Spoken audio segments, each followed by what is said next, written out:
आज 10 वर्षांनी अचानक माझी आठवण कशी काय आली? कारण आज 10 वर्षांनी तुझ्यापेक्षाही एक सर्किट नास्तिक बाई भेटली होती. तिला मार्गी लावून जस्ट मोकळा झालोय. म्हणून म्हटलं कुठंतरी ब्रिटिशांना जावं. तुझ्या मनात माझ्याबद्दल असलेली नास्तिकता संपली नाही. माझं स्वतःचं रिसर्च सेंटर आहे.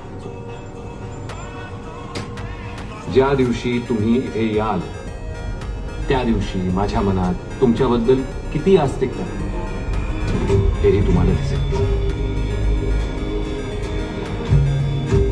तुम्हाला यावंच लागेल महाराज. Welcome to America.